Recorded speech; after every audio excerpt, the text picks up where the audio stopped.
November 18th, 1863, Abraham Lincoln stays in this hotel behind me, which is actually a house, a private house, David Will's house. And then the next day on the 19th, he makes his journey from here to where the National Cemetery would be located. We're going to take that trip out there today and walk the same ground to get to the cemetery.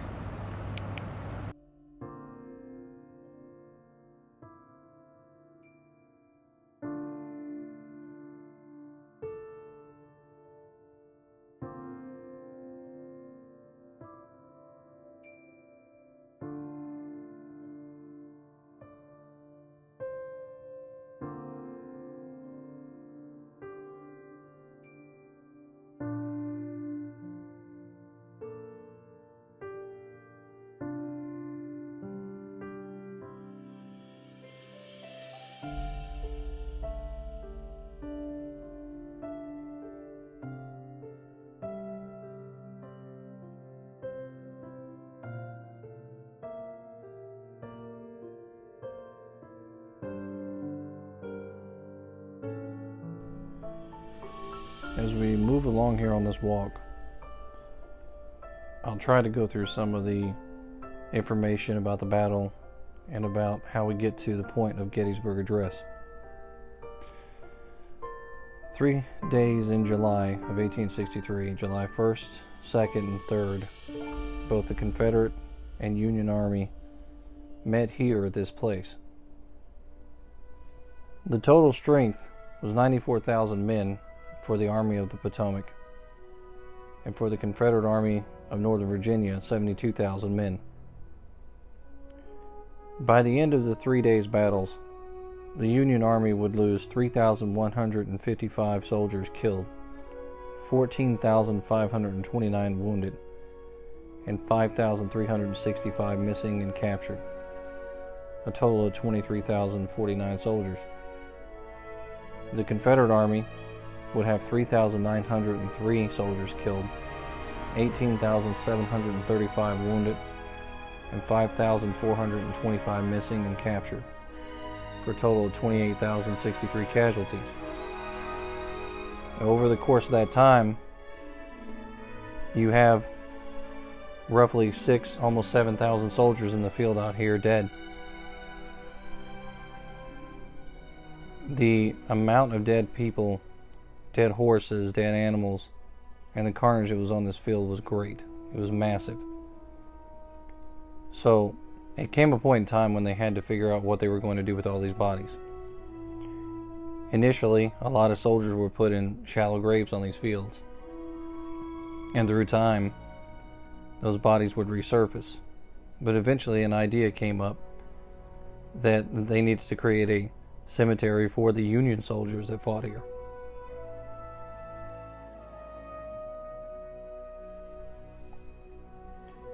Established in 1863 at the behest of Pennsylvania Governor Andrew Curtin and under the direction of Gettysburg attorney David Wills, the Gettysburg Soldiers National Cemetery was created in order to provide a proper burial place for the Union soldiers who gave their lives during these battles. Today, the cemetery remains a final resting place for more than 6,000 soldiers and many of their spouses, too. Although nearly half of the burials are of the Civil War dead, and primarily those who died at Gettysburg, veterans of all American armed conflicts, from the Spanish-American War through Vietnam, are also buried here within this cemetery. It was closed to further burials in 1972, however, and exceptions are still occasionally made for burial of spouses of those who are already interred here.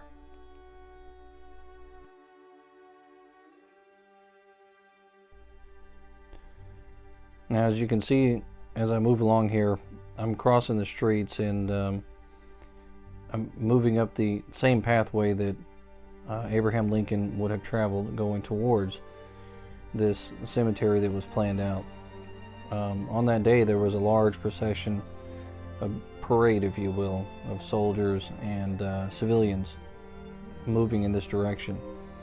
And also Abraham Lincoln. He came up in this direction as well.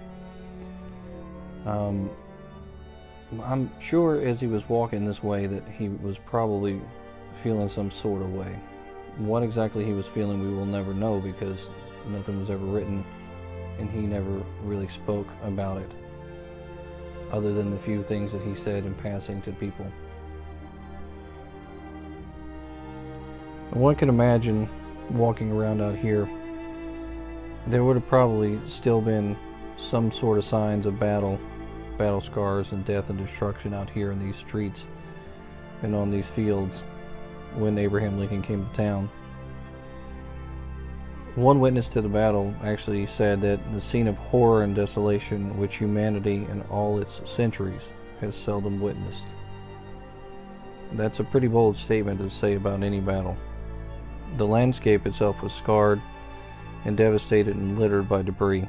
The air was filled with the piteous cries of the many thousands of wounded and dying men who were being cared for throughout the town and the countryside, while those soldiers who survived the storm of battle silently went about the grim and ghastly work of, essentially, burying the dead.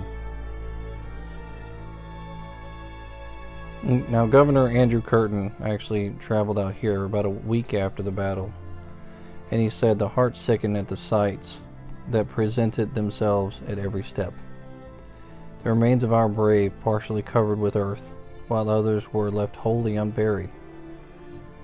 Recognizing that something needed to be done, Curtin called upon the Gettysburg acquaintance and his political ally, 33-year-old David Wills, and charged him with the great task of providing a more fitting and more proper burial place for thousands of Union soldiers who gave their lives here at Gettysburg. Wills went to work with great energy, and he very quickly raised enough money to secure the purchase of 17 acres of ground on the hilltop that we're going to today. And it was the ground adjoining the Evergreen Cemetery. Wills next hired William Saunders, a noted landscape architect, who set about designating the physical layout of the cemetery, as well as Samuel Weaver, a contractor who, with his team of laborers, went to work exhuming the remains of thousands of Union soldiers scattered for miles around in the hastily dug makeshift graves, and then he reburied them here. Finally, Wills orchestrated the dedication ceremony, which occurred here November 19th of 1863. It was during this ceremony that President Abraham Lincoln, who had been invited by Wills to formally set apart these grounds and their sacred use by a few appropriate remarks, rose to deliver what is still widely regarded as the single greatest speech in American history, the Gettysburg Address. And although Lincoln spoke for fewer than 3 minutes, his 272-word-long Gettysburg Address has long since become woven into the fabric of the nation.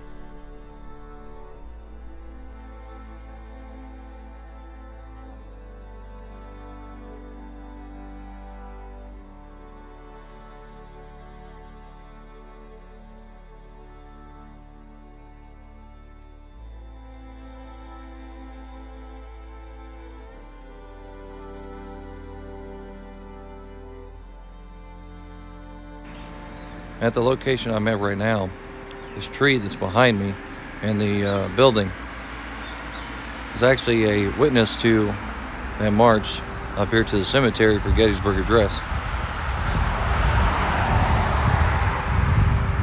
In historic photos, you can actually see this building in the background, along with the house across the street.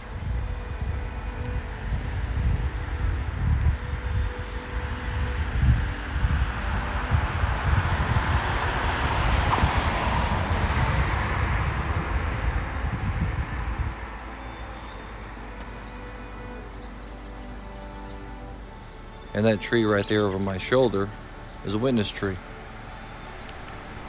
Now, had you been here on the afternoon of November 19th, 1863, you would have been one of 15,000 people who had journeyed here to attend the dedication and witness the ceremony that had been orchestrated by David Wills.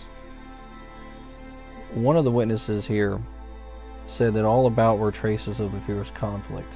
Rifle pits, cut and scarred trees, broken fences, pieces of artillery wagons and harness, scraps of blue and gray clothing, bent canteens, abandoned knapsacks, belts, cartridge boxes, shoes, and caps were still to be seen on nearly every side, a great showing for relic hunters.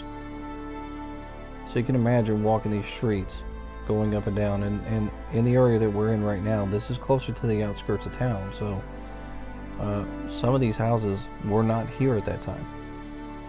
And coming up here pretty soon on the left-hand side, you'll see the house where Jenny Wade actually perished during the battle. But it's pretty amazing to think that as these people, months after the battle was over with, are walking these streets, they're still seeing many things here left over from the Battle of Gettysburg.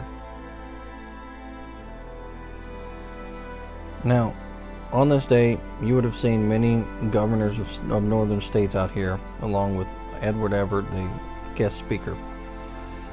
President Abraham Lincoln wasn't even the main attraction or the main speaker.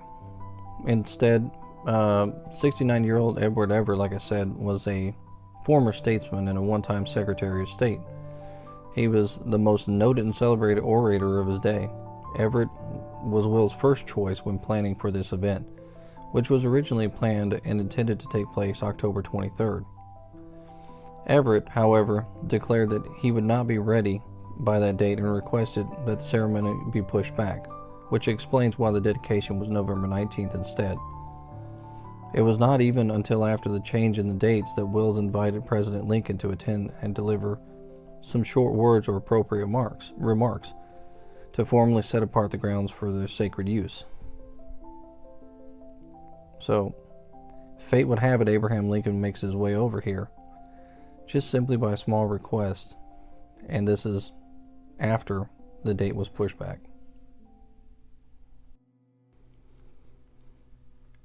Now, on this afternoon, Everett captures the crowd with a 2-hour-long, 13,000-word oration, and he recited it entirely from memory, during which he not only paid homage to the dead, but also provided a detailed examination of the great battle fought here. It was following Edward's masterful oratory that President Lincoln then rose to deliver his famed address. And contrary to the much popular thought, Lincoln did not hurriedly compose his address on the train ride, nor the night before while staying as a guest in David Will's house. Instead, sensing the importance of the occasion, Lincoln went to work crafting his speech immediately after receiving Will's invitation 2 weeks earlier. But unlike Everett, Lincoln did not have his speech memorized. Thus, if you'd been standing here and you were close enough to hear Lincoln's words, you probably would have seen the top of his head as he was looking down at a piece of paper to read his speech. And while Lincoln did pay tribute to the fallen, he used Gettysburg Address more as a rallying cry for the nation, imploring people of a torn and bitterly divided North to dedicate themselves to the great task remaining. So, like a good politician, he used this opportunity to speak to that crowd and to try to get them to rally around what he saw as an extremely important situation and moment in time. Try to get them to rally around the conclusion, to try to see this war through and bring the states back together. Now, at the end of this, Lincoln, he didn't receive much widespread acclaim, but afterwards, Edward Everett praised Lincoln's address, and he famously wrote to the president, "I should be glad if I could flatter myself that I came as near to the central idea of the occasion in 2 hours as you did in 2 minutes." Those are some pretty bold words and very flattering words coming from someone who was considered the greatest orator of their time. And we're talking about a speech here that's just over 2 minutes long. Since the date of its delivery, Lincoln's Gettysburg Address has become one of the most famous speeches in American history. Many believe it revolutionized the nation, and it was spoken here, just beyond these gates. We're going to make our way over to where the actual famed speech was made, and it would have just been a few yards past where this black fence is. It's over on the left-hand side, and you'll see, looking out towards the actual Evergreen Cemetery, that the platform would have been placed out there somewhere, not actually in here inside the National Cemetery It's a pretty moving place to be. Now, as you walk out here on this field, around this cemetery, you can see many graves that are marked unknown. Unknown 143 bodies, unknown 15 bodies, and so on and so forth. And they're usually buried roughly in the same position of where their state was. One soldier that's buried in the unknowns is Sergeant Alexander Siders, Company K, 151st Pennsylvania Volunteers. And he was killed out here in Gettysburg. And his wife did make an attempt to try to get his body, but he was buried in a grave out here, and just like many of the other soldiers, there was nothing on him to identify him. So it's likely that he's buried out here too. Another soldier that was buried out here that actually has a grave that's marked is Lieutenant Edmund Dascom. And he's buried out here with his state as well, with New Hampshire. And then of course there are privates like Pliny Fisk White with Company 14th Vermont Infantry, who's buried out here. As you come out here to these fields and you walk around, then you see these graves, which are coming up here on the right hand side. Take a moment to pause and just look at them and realize what's there. These soldiers are here, far from their homes, far from where their families were buried, and the only people around were fellow soldiers to bury them and the civilians at Gettysburg. That was their family at the time. And if you come out here and you know a name and say it, then perhaps maybe you make them live on.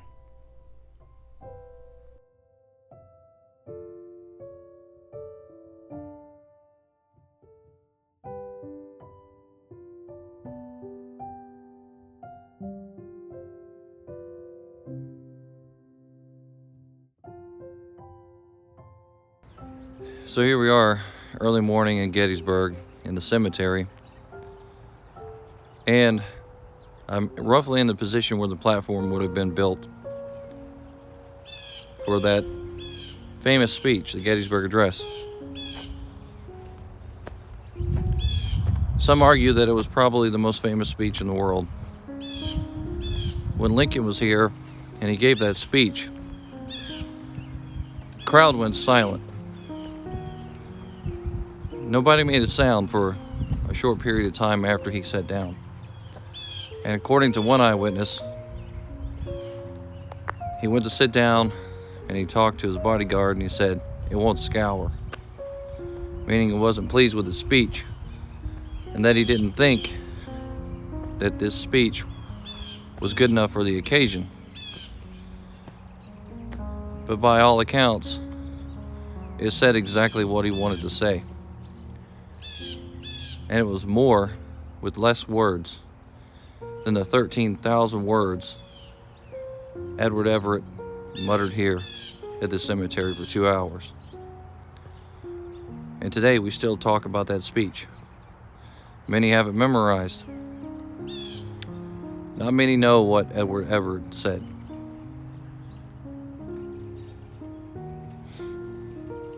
It's a pretty powerful speech. We're out here at the National Cemetery tonight to take a look at the luminary and the graves and the honor that's given to the fallen soldiers here in Gettysburg National Cemetery. Company D, 19th Maine. Sergeant Enoch C. Dow. Company E, 19th Maine. Sergeant W. S. Jordan. Company G, 20th Maine.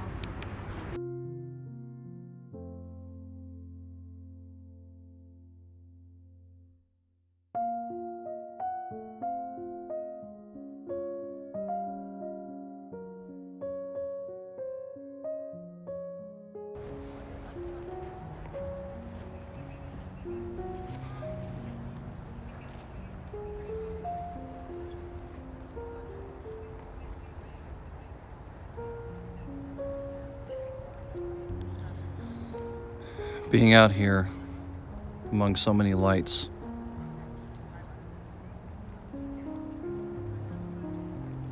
understanding that each one of them represents a life lost here at Gettysburg.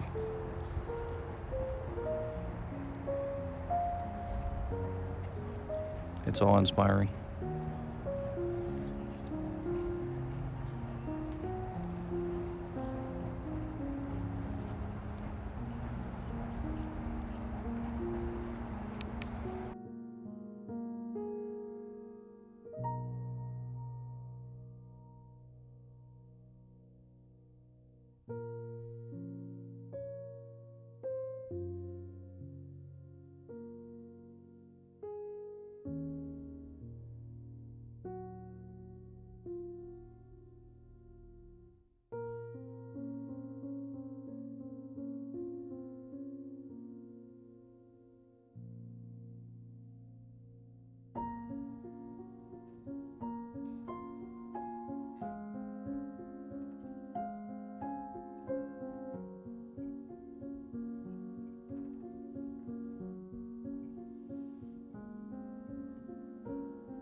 Fourscore and 7 years ago, our fathers brought forth on this continent a new nation, conceived in liberty and dedicated to the proposition that all men are created equal.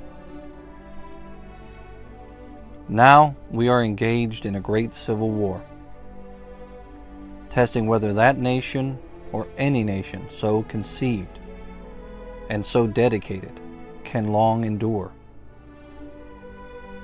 We are met on a great battlefield of that war. We have come to dedicate a portion of that field as a final resting place for those who here gave their lives that that nation might live. it is altogether fitting and proper that we should do this. But in a larger sense, we cannot dedicate, we cannot consecrate, we cannot hallow this ground. The brave men, living and dead, who struggled here, have consecrated it far above our poor power to add or detract. The world will little note, nor long remember what we say here. But it can never forget what they did here. It is for us, the living, rather, to be dedicated here to the unfinished work which they who fought here have thus far so nobly advanced. It is rather for us to be here dedicated to the great task remaining before us, that from these honored dead we take increased devotion to that cause for which they gave the last full measure of devotion. That we here highly resolve that these dead shall not have died in vain. That this nation, under God, shall have a new birth of freedom. And the government of the people, by the people, for the people, shall not perish from the earth. Abraham Lincoln, November 19th, 1863.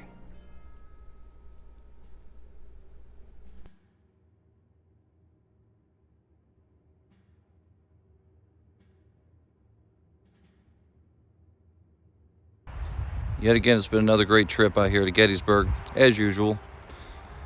Hope you enjoyed the video about the luminary, the cemetery, Gettysburg Address. And hopefully the video on Pickett's charge turns out pretty good for you. Gives you a little bit more information. Once again, come out here, check this place out. Till next time, History with Waffles.